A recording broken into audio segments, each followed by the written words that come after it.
Assalamualaikum warahmatullahi wabarakatuh. Nama saya Muhammad Zaki Zalfa dengan NIM 10123321. Perkenalkan, nama saya Aceng Nasirudin dengan NIM 101233117. Perkenalkan, nama saya Adrifa Isidik dengan NIM 101233346.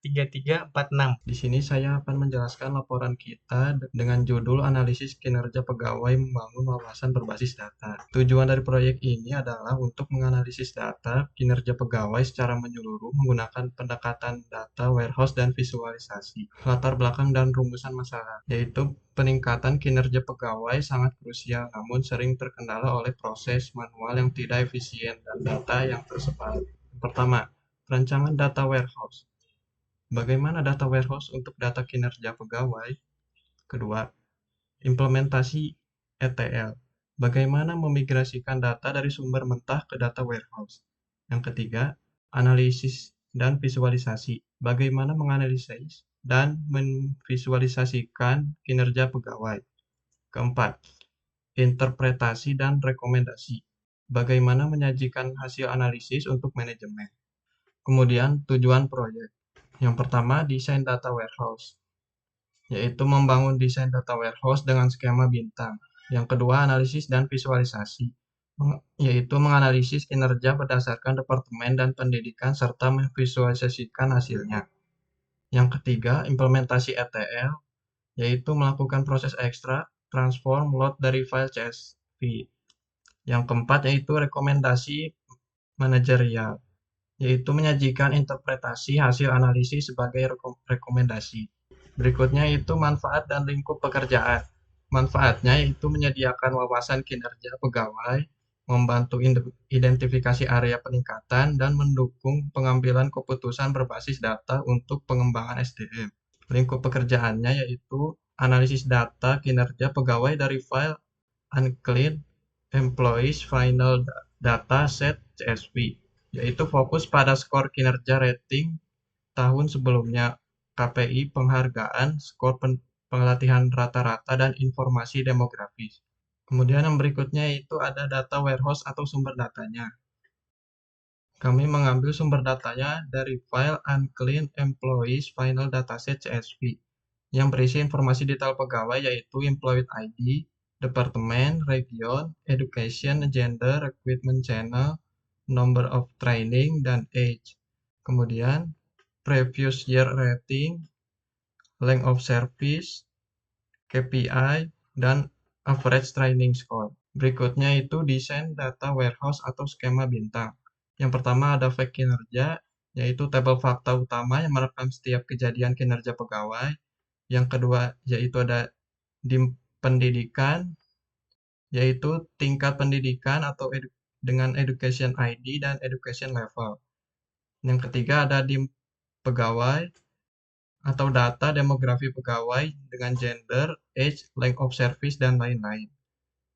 Kemudian yang terakhir, yang keempat, dengan DIM departemen, dengan data informasi departemen ID dan departemen name. Berdasarkan diagram skema bintang yang tersedia, terdapat tabel fakta, fakt kinerja, dan 3 tabel dimensi, yaitu DIM pendidikan, DIM pegawai, dan DIM departemen. Tabel fakt kinerja berisi metrik kinerja, seperti performance score. Tabel ini terhubung ke tabel dimensi melalui kunci asing, education ID ke DIM pendidikan, employee ID ke DIM pegawai, dan departemen ID ke DIM departemen. Berikutnya yaitu proses ETL atau ekstraksi, transform, dan loading. Proses ETL mengalirkan data dari file CSV ke data warehouse. Yang pertama, proses ekstraksi, yaitu mengambil data mentah dari file unclean employees final dataset CSV.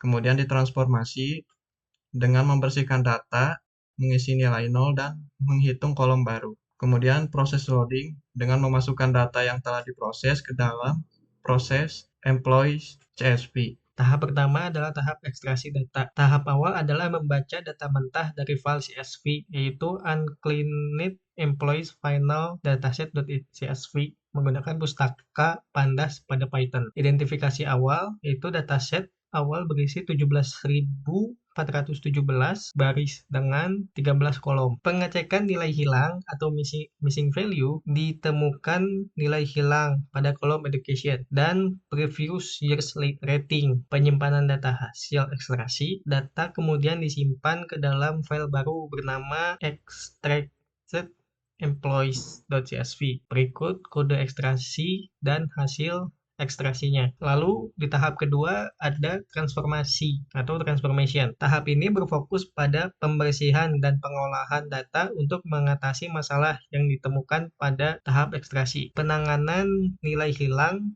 yaitu kolom education yang hilang diisi dengan nilai unknown. Kolom pada previous year rating yang hilang diisi dengan nilai 0. Setelah transformasi, tidak ada lagi nilai yang hilang di seluruh kolom. Konversi tipe data kolom previous year rating diubah menjadi integer. Pembuatan kolom baru. Sebuah kolom baru bernama perform score dihitung sebagai gabungan dari beberapa metrik kerja. Rumus yang digunakan adalah perform_score sama dengan KPI S_meet_more _dan_80 dikali 0,5 dikali dalam kurung awards_1 dikali 0,3 dalam kurung ditambah dalam kurung average dan _training_score dibagi 100 tutup kurung dikali 0,2 tutup kurung. Penyimpanan data hasil transformasi adalah data yang telah bersih dan diolah disimpan ke dalam file transform_employees.csv. Berikut kode transformasi beserta hasil transformasinya. Selanjutnya ada tahap 3 yaitu pemuatan data atau loading. Pada tahap ini data yang telah ditransformasi dimuat ke dalam model skema bintang atau star skema yang terdiri dari tabel fakta dan tabel dimensi. Pembuatan tabel dimensi yaitu dimensi departemen, kolom unik departemen, diekstrak dan diberi ID menjadi departemen_ID. Hasilnya disimpan di dim_departemen.csv. Dimensi pendidikan, kolom uniknya education, diekstrak dan diberi ID menjadi education.id_id.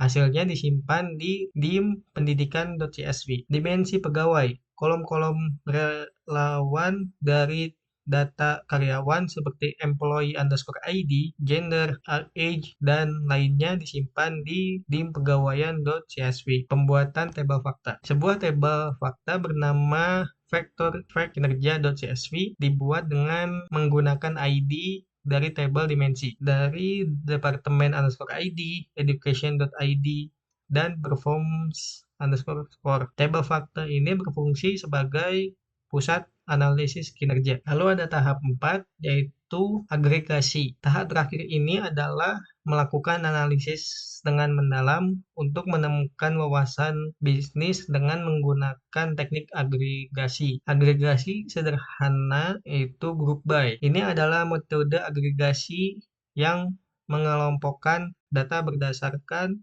departemen dan education. Metrik kinerja yang dihitung adalah rata-rata dalam kurung min tutup kurung dari KPI S_meet_more _dan_80 dan awards_1 dan juga average_training_score. Hasilnya menunjukkan rata-rata performa untuk setiap kombinasi departemen dan tingkat pendidikan secara terpisah. Berikut kode agregasi group by dan juga hasil agregasi group by. Selanjutnya ada agregasi dengan metode cube. Metode ini menghasilkan agregasi untuk semua kemungkinan kombinasi dari dimensi yang dipilih, seperti yaitu departemen dan juga education.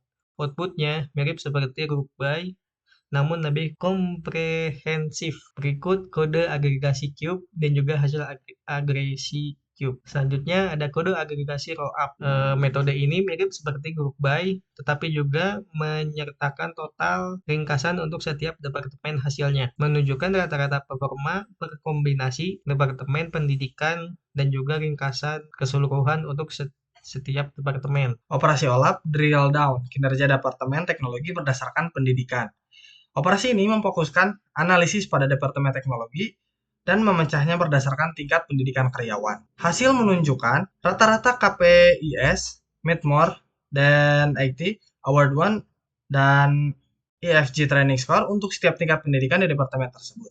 Karyawan dengan pendidikan below secondary di Departemen Teknologi memiliki rata-rata KPI yang lebih tinggi, dicapai 0,4711429 dibandingkan dengan lulusan bachelor's, yaitu 0,3584436, dan master and above, yaitu 0,343575. Lalu roll up dari pendidikan ke kinerja keseluruhan. Operasi ini menggabungkan data dari tingkat yang lebih rendah departemen untuk melihat gambaran kinerja secara keseluruhan berdasarkan tingkat pendidikan. Analisis ini menunjukkan rata-rata kinerja karyawan dari semua departemen dikelompokkan berdasarkan tingkat pendidikan. Sama seperti drill down, karyawan dengan pendidikan below secondary memiliki rata-rata KPIs, Meet More, dan 80 tertinggi secara keseluruhan, yaitu 0,465035. Selanjutnya ada slicing pegawai di Departemen Sales dan Marketing. Operasi ini memilih subset data dari seluruh dataset, hanya berfokus pada karyawan di Departemen Sales dan Marketing.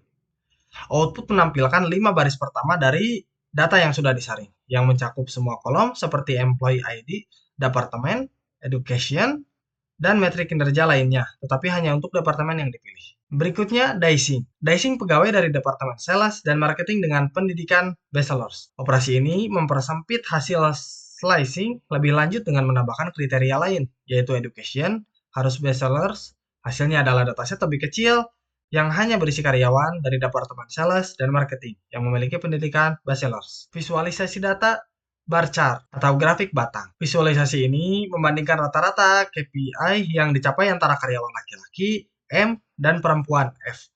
Grafik menunjukkan bahwa karyawan perempuan F memiliki rata-rata KPIs Meet More than 80 yang lebih tinggi dibandingkan dengan karyawan laki-laki M. Line chart atau grafik garis dari average training score by length of service. Grafik ini menunjukkan bagaimana rata-rata skor pelatihan berubah seiring dengan lamanya masa kerja dalam tahun.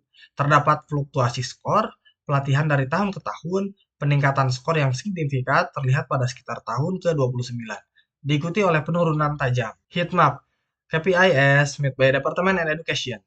Heatmap ini menampilkan matriks rata-rata KPIs Meet More than 80 yang dicapai dikelompokkan berdasarkan departemen dan tingkat pendidikan. Warna yang lebih gelap menunjukkan nilai rata-rata KPI yang lebih tinggi. Hasilnya menunjukkan bahwa karyawan dengan pendidikan below secondary memiliki rata-rata KPI tertinggi di berbagai departemen, terutama di Departemen Legal 0,65 dan Procurement 0,59. Dan terakhir, yaitu donut chart, distribusi pegawai berdasarkan departemen. Donut chart ini memvisualisasikan presentasi distribusi karyawan di setiap departemen. Departemen Sales dan Marketing memiliki persentase karyawan tertinggi, yaitu 31,3%. Diikuti oleh Operation 20,2% dan Procurement 12,9%. Departemen R&D dan Legal memiliki presentasi karyawan terendah, yaitu 1,9% dan 4,6%. Kemudian ada insight dari analisis kinerja. Yang pertama yaitu kinerja departemen. Ada analitik dan R&D yang unggul dalam skor pelatihan. Kemudian operation terbaik dalam KPI. Kemudian yang kedua yaitu pengaruh pendidikan. Pendidikan below secondary menunjukkan pencapaian KPI dengan penghargaan yang lebih tinggi. Yang ketiga yaitu perbedaan gender. Karyawan wanita memiliki KPI dan penghargaan sedikit lebih tinggi. Yang keempat yaitu dampak rating. Dengan korelasi positif kuat antara rating tahun sebelumnya dengan kinerja saat ini. Yang terakhir yaitu pola masa kerja. Kinerja bervariasi. Masa kerja 2-7 tahun menunjukkan kinerja yang stabil dan baik. Kemudian yaitu rekomendasi manajerial. Yang pertama yaitu pengembangan kompetensi, yaitu yang fokuskan pelatihan pada departemen dengan skor rendah, maupun sales dan marketing ataupun HR. Yang kedua yaitu identifikasi best practice, dengan pelajari praktik dari departemen berkinerja tinggi dan terapkan di departemen lain. Yang ketiga yaitu manajemen kinerja berbasis data, dengan memanfaatkan sistem rating kinerja dan memberikan dukungan dan pengakuan. Yang keempat yaitu evaluasi kebijakan dan rekrutmen, manajemen dengan mempertimbangkan kembali kriteria pendidikan untuk peran yang mengutamakan pengalaman praktis. Yang kelima yaitu program retensi dan motivasi dengan kembangkan program yang disesuaikan untuk karyawan selama masa kerja panjang. Yang terakhir yaitu promosi kesetaraan gender dengan terus dorong dan dukung kesetaraan gender di tempat kerja. Selanjutnya itu kesimpulan dan saran pengembangan. Proyek ini berhasil menganalisis kinerja pegawai dan memberikan rekomendasi dengan